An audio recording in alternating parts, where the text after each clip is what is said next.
Here we are, Vicki and Vinnie Live, brought to you by Victoria's, our brand new restaurant in beautiful New Brunswick, New Jersey. Place is amazing. You gotta go. And by the way, check out Vicky Brand's Gather Tap and Tavern if you're in Bridgeport. Also great. But the thing about Victoria is it's brand new. The food's great. We went for an atmosphere there where everyone could enjoy it, and we nailed it. And the food is so good.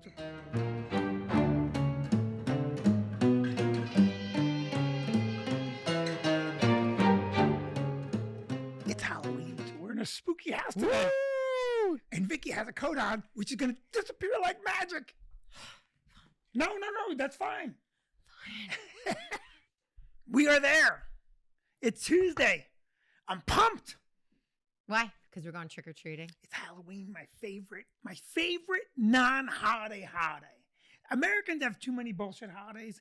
This is one of my favorite non-holidays. I sense it's going to go away, by the way. Which, by the way, in your act, you say it's your very non-favorite holiday. Okay, wait. Let me explain. I'm just saying. I was at your show Saturday, liar. Okay, let me explain. Liar, pants on fire. I like Halloween for my kids dressing up. Yeah, okay. I like Halloween a lot. Like actually. Maddie murdered it this weekend, dressed as Marge Simpson. Yeah, she did. Murdered it. Yeah. Tabby in Michigan dressed like a tourist. Yeah. Murdered it. Cassie looks like a gypsy fortune teller. And it's, don't say gypsy. Nah, screw you. Gypsy fortune teller. That's what she is. Well, I can say gypsy because I am from a line of gypsy. Because gypsy's a thing. I know, but my great-grandfather was an actual gypsy from Romania. Let me tell you something, too. No one respects gypsies more than me. Mm-hmm. I love a good gypsy. What did I tell you? So I just told Vinny. So every year when we go to Ocean City, New Jersey, we go to this the gypsy. What we do. And what does she call herself? She calls herself a fortune teller. No, she calls herself a gypsy. Well, whatever. So yeah, okay, you wouldn't go to a fortune teller who said, "Oh yeah, by the way, I happen to be Italian." Yeah. You go, "What do you know?" But she has been right. So there's the woman we saw this summer is the granddaughter of this one woman, Cora, who literally has magical powers. Anyone who's been to Ocean City knows Cora. Yeah, Cora is amazing. So you have to have Cora, or Cora's daughter. No, Cora's granddaughter is the one we saw. Cora's granddaughter, she's amazing.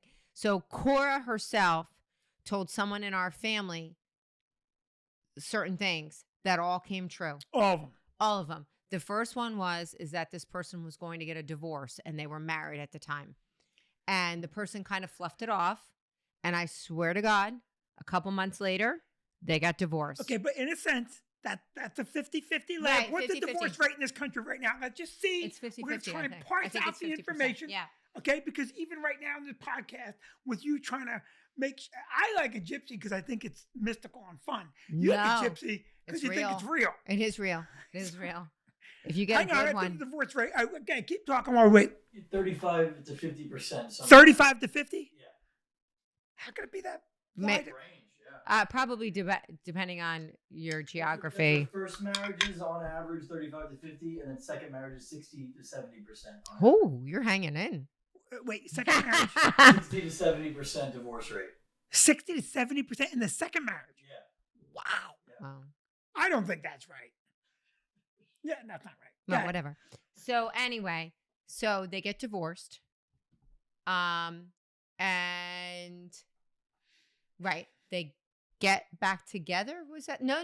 The first one was, I'm sorry. No. I love how you don't have your shit together. I do. I messed in your it up. own story. Listen. Someone said the other day, she needs to be prepared. This is a story that's in your head. How is it not ready? No, I messed it up. So the first time, he's in there, and the woman says to him, "You're going to have another child." I was going to tell you to straighten the story out. So the first time, and he said, okay, and knowing that his wife can't have more children. Right. So he goes, he fluffs it off, doesn't think anything of it. A couple months later, they get divorced. He does end up having a child with somebody else. And then he and his wife get back together and get married again. Right. And so then we go back to Cora again a couple years later. And she says to him, "You're going to get divorced again." And he was so flustered that when he came out, he actually took the wrong child's Yeah, hand. he had his kid waiting outside. Yeah. And I came flying out of the door, and there's 2 kids on a bench. Yeah. He grabs the wrong kid and just charges up the boardwalk with the wrong kid. And Cora had said, you will also be convicted of kidnapping. Oh, no, she did not say that. But he was so flustered because it came true. Now, Cora also told my stepmother some bad news. Like, she did not hold back. I mean, I guess divorce is bad news. But she told even What was like, the bad news? I don't want to repeat it. It happened? It happened. Oh. And so she will say bad news too. So you have to be ready for it. So we all went this summer to Cora's granddaughter. And she told me a bunch of stuff. She told Tabby a bunch of stuff. All right on par. Literally what she said to me You know is... what Cora told me? What? This is what Cora told me. I went and she had read my hand. She said, your wife will annoy all podcast listeners because she'll say stuff instead of telling us what she said. I was just about to say that, Vinny. Don't be rude. You know what? You want that statistic to come true for your second marriage? Because it will come true. You God, keep tell it me up, what mister. Cora said. So Cora was in the middle of talking to me, her granddaughter, and she's going, I don't know why. I just keep seeing all this paper. I just see so much paper. And if you've ever been in my house, it's literally littered with paper. I was going to say we, but I literally have so much paperwork. You're a paperwork. Everywhere. I have paperwork everywhere. You live in 1962. I do. You and your mother. I know. You keep reams and reams of paper. If Greenpeace saw how much paper you print unnecessarily, and your mother keeps correspondence. Hi, I was at the show. I need a refund. One of my tickets didn't come in. Okay, and they said they'd give me a refund. Okay, great. Oh, when can they do it? And this exchange will go on for 57 different emails, and your mother prints each one of them and puts them in a file. She does. In case the IRS ever want to prove that Linda got a ticket credit, okay? Linda got a ticket credit for that time her brother's goiter burst. Let me tell you something. Oh. You don't need that record. No, so she said to me, this is the year you have to be bold. You have to be bold. And you have to really take some chances. And it'll really pan out for you. So what chances have you taken? You know what? Fuck you. That's fuck you. We live such a boring life. We haven't gone skydiving. No, she meant in business. In business. Oh, in business. In business, she meant it. And so taking a chance on Noah and Peter. I've been saying we have to be bold because Psychic Gina, that's her actual name, Psychic Gina told us to. So, and then she was in with you for 45 minutes. She actually gave you your money back. She gave me money back. Yep. And then Maddie was in for 45 minutes. And then poor Alec went. And she was just emotionally exhausted at that point. And she told Alec a bunch of things about him that are so not true. They said that he spends frivolously, which Alec, that he's a frivolous spender. Oh, Jesus Christ. Which Alec is not. That kid's got his grandfather's first communion money. Yeah, he does. He's so cheap. He's so cheap. So cheap. Which he'll tell you that. Oh, my God. And he was in and out in like 5 minutes. I think she was just emotionally spent. So I was just telling you recently about some business advice we had gotten. And I said, please don't say I'm crazy. But this is the business advice that Psychic Gina gave me. We need to follow it. Mm-hmm. Let me tell you some business advice my accountant gave me. Do your goddamn paperwork on time. He's crazy. Yeah, I don't trust him because he's not a gypsy. Okay, he's not a gypsy. Let's get back to something real quick here, right? Because I think Halloween's going to get canceled. Because now there's this. Now they just canceled Halloween in North Jersey. What? Why? Because the school district said it's not equitable. It doesn't include everybody. What? Yes. It's the most equitable holiday ever. No, because there are some cultures that don't celebrate Halloween, so nobody can. And by the way, our good governor Phil Murphy came down on the right side of this issue. He said this is ridiculous. Let the kids celebrate Halloween. And you know, Phil Murphy's been a very good governor in so many ways, and I'm a fan of his in so many ways. But sometimes his policy isn't mine. But on this one, we are right on the same train. Yeah. But this is where we are. We have now become a society that if everyone doesn't do one thing, no one can do it. It's asinine. And I get back to saying the word or the phrase gypsy. Now, okay, what am I supposed to call my daughter when she dresses up like a fortune teller? If someone else says she's a gypsy, I'm supposed to go,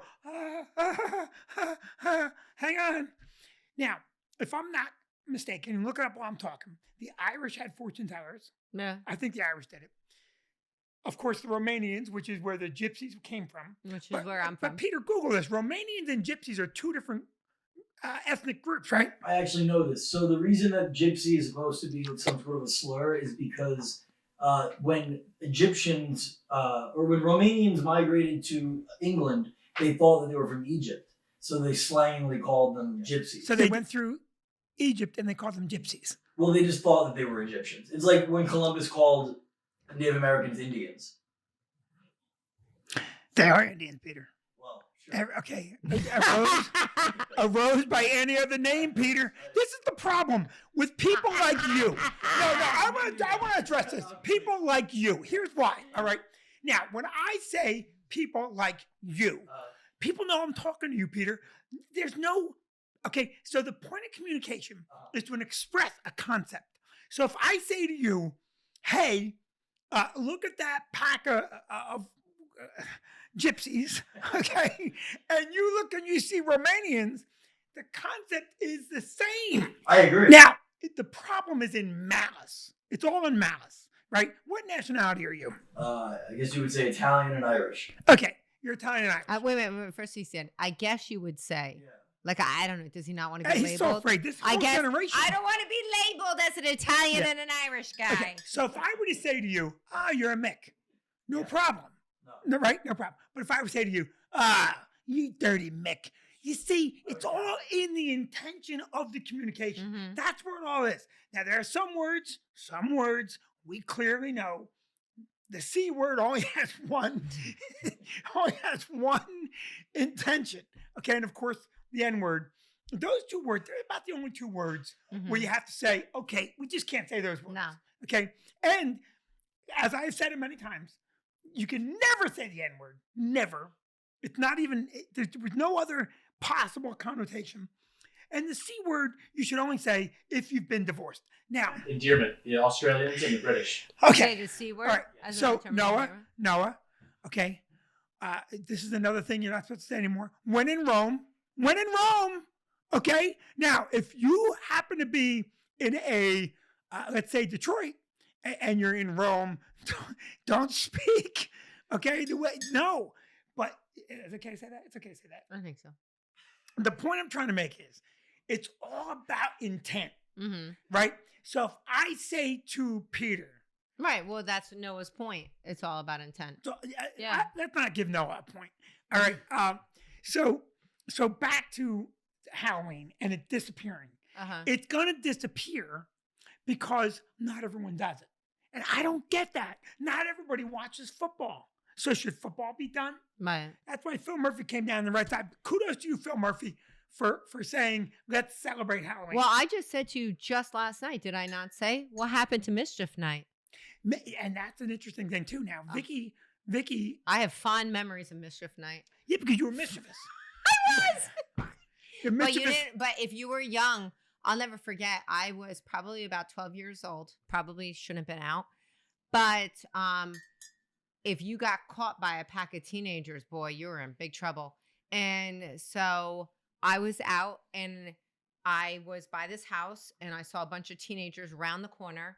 I dropped down behind bushes, but there was these spotlights right on these bushes. And I crawled out of the bushes around the house away from the teenagers. And Are you but boy, sure? what? Are you sure you're not describing The Purge? But it was very much like The Purge in my childhood. So, I mean, Hackettstown was crazy on Mischief Night. Crazy. Like, we had some crazy times. Like, people would be walking down with a whole street sign down the street. Like, they uprooted it.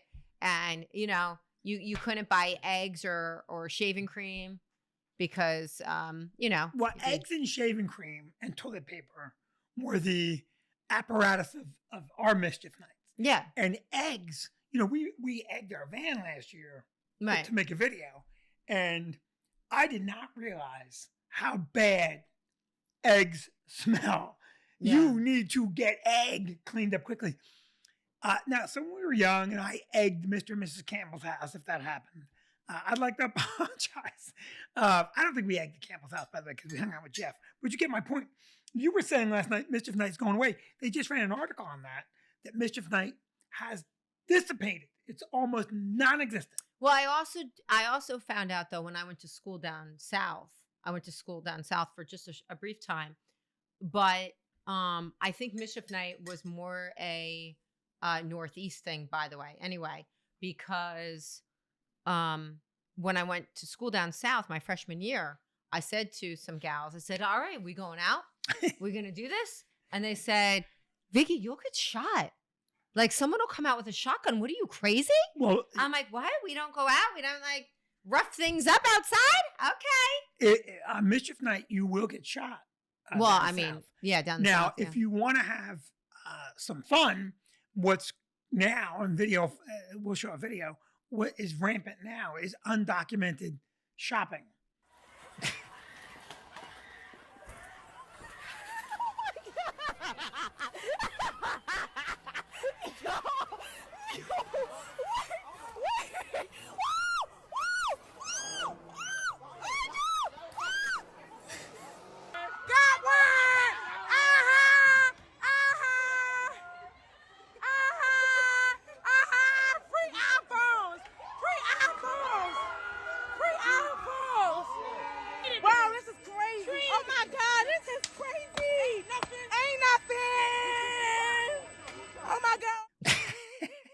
Which is the new Mischief every day. Wait, hold on. Noah or Peter, did you ever go out on Mischief Night?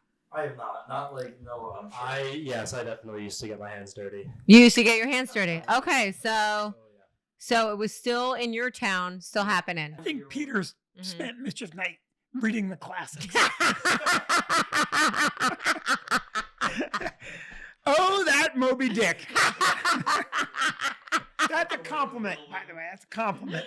Because, you got your shit together. Yeah. Let's get into this. We got Yeah. to get to this topic number one. It's in the news. It's nonstop in the news. We talked about this last week. I But we're really going to touch on it just briefly because Yeah, it's not yeah. going away. No, it's not. Okay, the only way this is going to get resolved is if Michigan runs the table and kicks the snot out of everybody.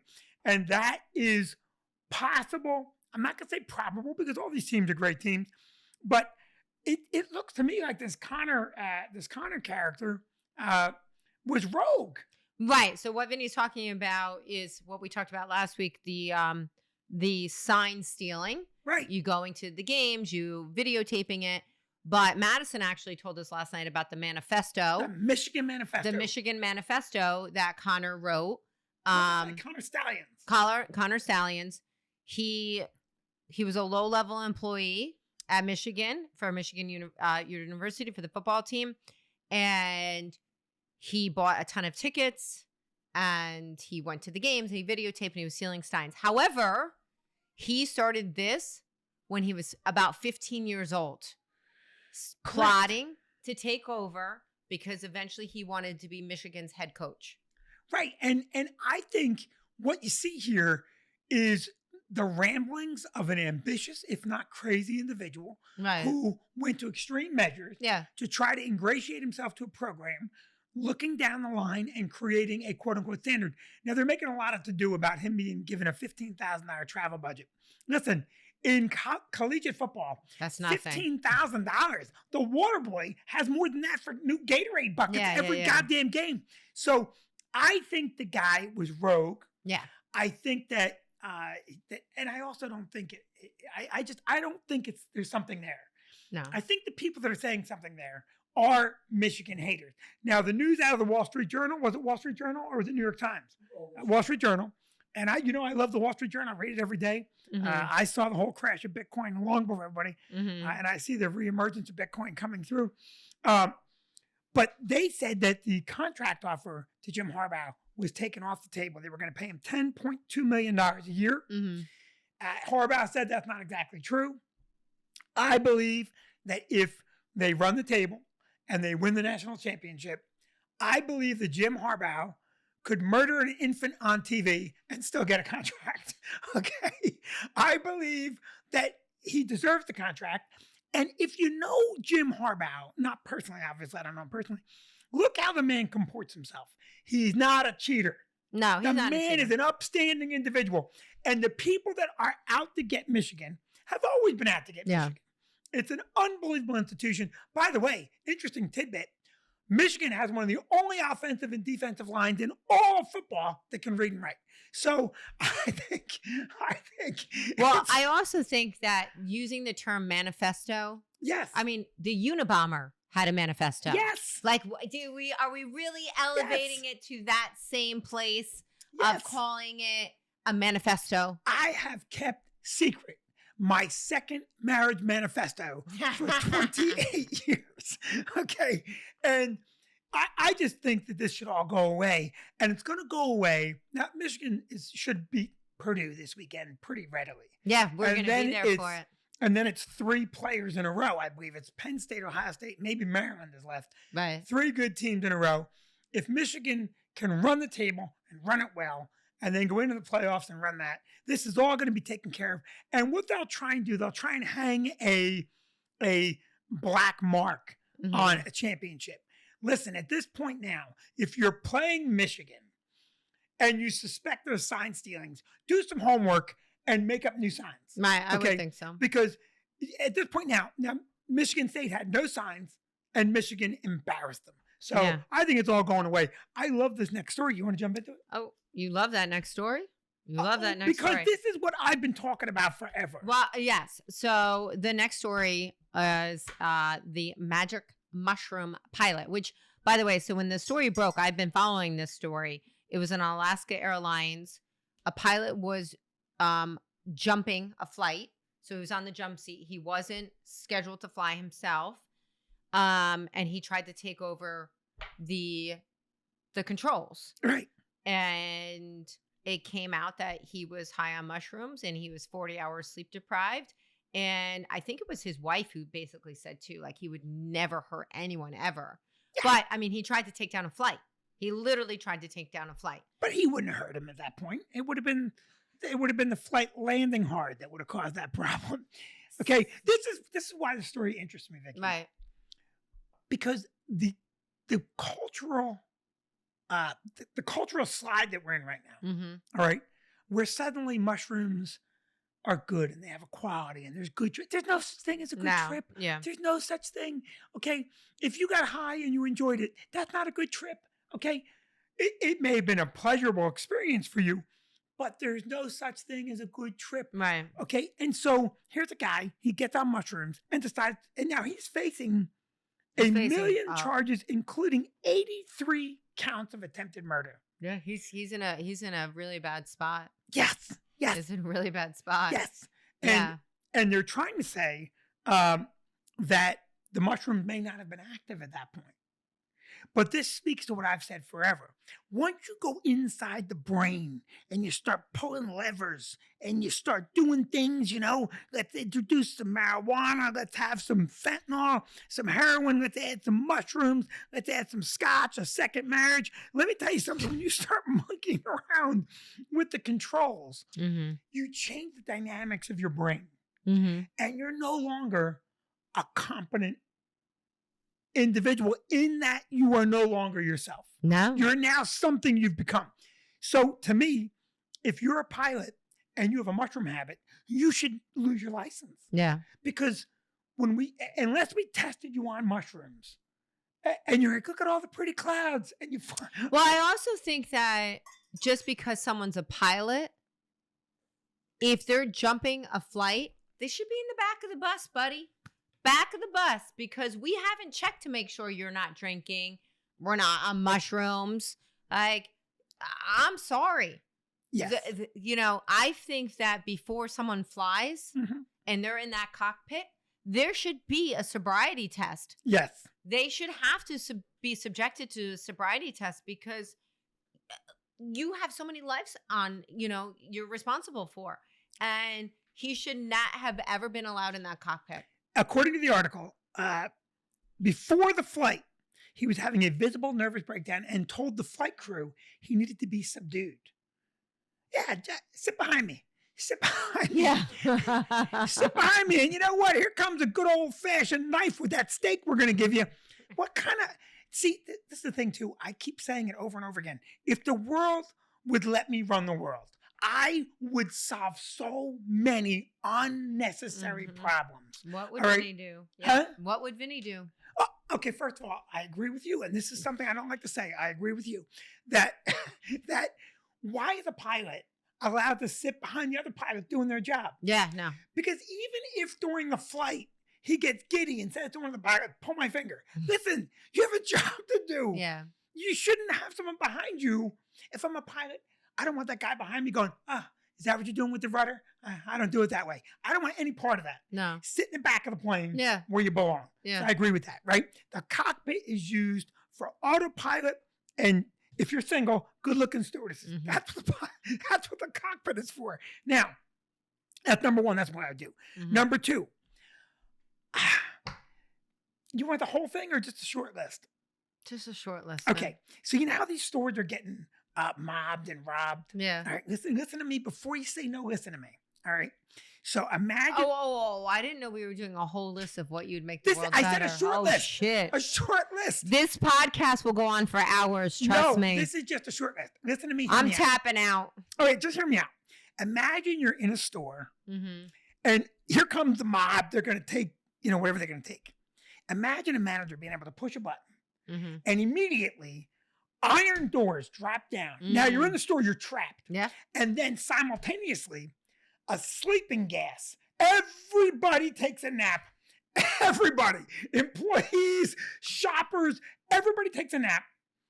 And now, the same button alerts the authorities. The cops come. They get the paddy wagons lined up. Everyone taking a nap. You parse through them. You know what? Vinny just watched the last Mission Impossible where they had sleeping gas.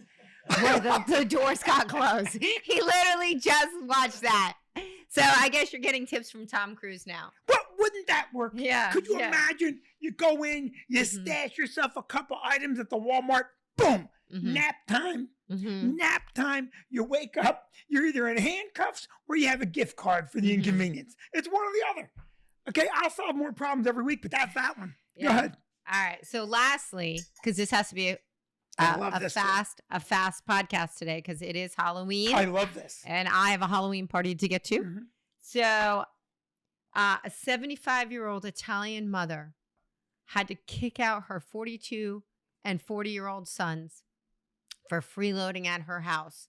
But is it an Italian law or is it Italian culture that they have to stay into their 30s? So you don't have to stay into your 30s. Like that's more like a cultural thing. But there is a law that's like it's very vague that it says something about how parents are responsible for maintenance of their children. Kids were kind of using that as like a loophole to say, hey, like we still need to be maintained, even though they were both in their 40s and had full-time jobs. So they were just living with their mother rent-free without paying utilities or anything. See, That must have been a hostile environment to live in.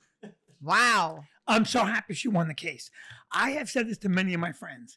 If your kid isn't actively working, you got to make them pay rent. Yeah. And make them pay rent, throw them out. Because, listen, Well, at 40 and 42, even though they're actively working, they shouldn't have lived in their parents' home anymore. That's ridiculous. Vicki, I would love a compound, like a 50-acre compound where we had 3 or 4 houses on it and we could have the kids, right? And they're all here, all right? But they're, a couple hundred yards away, whatever.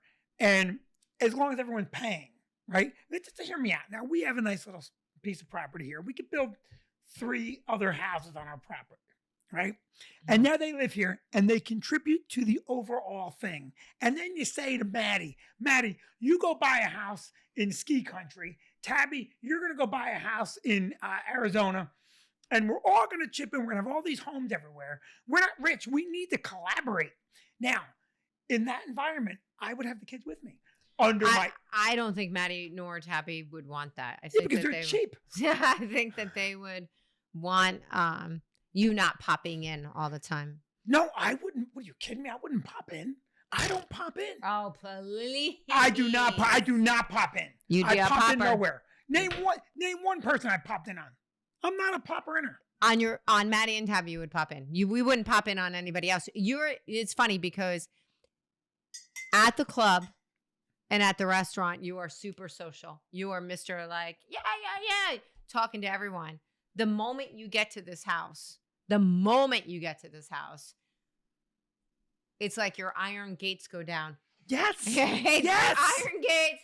You don't want people in the house. You don't want people here. You don't want to talk to anybody. Do you know how much right now I wish Peter and Noah were both holographic images? I could just turn them off. Bink. Right, Podcast is done. Bink. And then, poof, they're gone. But you are a different person at home. Well, you're exhausted from talking at work. yeah. You're a talker at work. Boy, you are a talker. Yeah, But that's our job. We're in a social business. I know, but I think you take it to Olympic levels. But We gotta do one last thing. I'm sorry, we have to. what? It's not on the list, but we have to do it. I convinced Vicki to watch a movie, Oh yes, that was Uh, such a good movie. and you did not. Not that you didn't want to watch the movie. It's hard to get you to like. I don't think we've watched Okay, the movie. first of all, I was the one that suggested that movie, No. so I take umbrage with you. First of all, you are I take so umbrage. No, I suggested it, not you. No. Yes, I no, did. Yes, I did. 100% no. No, What 100%. movie are you talking about? Old dogs, old dads. Yeah. Okay, listen to me. You did not. And in fact, let me say something. There is a movie called Old Dog. I know because I suggested it to people yesterday, and You- it's a bunch of dogs you- that dress up. You picked Old Dogs years ago. Old Dads, you didn't even know it was a movie. I did too. I said, "Why don't we watch Old Dads?" Vicki, you're so full of shit. No, because I read an article about it, and actually, what piqued my interest is because it was by a woman that wrote an article saying like, "Oh, old dads, why don't we have movies about old moms and blah blah blah blah blah because that would be more No one cares interesting." about old moms. I was like, okay, Can you whatever. imagine Peter and Noah's moms? How's your sciatica? I can barely do the pots and pans anymore. No, Marge! no, Listen. but Bill Burr's movie Old Dads is so fun. He's in serious goat territory. He wrote it, he directed it, he starred in it. Bobby Cannavale's in it. Yeah, And the other guy, whose name I don't know, he's so good. He's so good. Yeah. So good. And the movie's funny as hell. And the best part about the movie, there's a couple scenes in the movie that I just lived. Vinny just lived a couple of the scenes. I don't want to give away the movie, but during the movie, I said, I have lived this movie. I have literally lived this movie. That's what, It's in all of what makes Burr so much fun to watch mhm. is he doesn't say inappropriate things for the sake of saying them. He says things that everyone's thinking, and so you can all relate to it. And even if you don't agree with it, Mhm. you've thought of it, Mhm. right? So I just saw a stand-up piece of his talking about homeless people, and the piece is so spot on. And you're like, yeah, this is what everyone, even the far left, really thinks, Mhm. which is what makes Burr so funny. Right. And the movie was just well done, right? What was your It favorite was- part? Well, I mean, so much of it is literally like we just lived it. And but I have to say that I was very impressed with Bill Burr's acting chops. His final couple scenes, Yeah, were really really good. They were really good, and I was really surprised by them. I was not expecting them. I was really surprised by it, and There's only one flaw in the whole movie. This is the thing too. I know what the flaw is. Well, you agree, right? hmm It's the one point of the movie where you're watching the movie, and you're going, Where's Vinny? "Where's Vinnie Brand? Where's Vinny? Okay. Why is Vinny in the movie? Who's an older dad than Vinnie Brand?" Yeah, No, it's really the movie. By the way, how long is the movie? it's only like an hour and a half, I think. but it played so quick. It played so quick, and generally, like Mission Impossible took us 3 days to finish. It was impossible. Most movies now come in at $120. Yeah. All right, they're not wasting much film. Okay, this movie's fun. You got to watch it.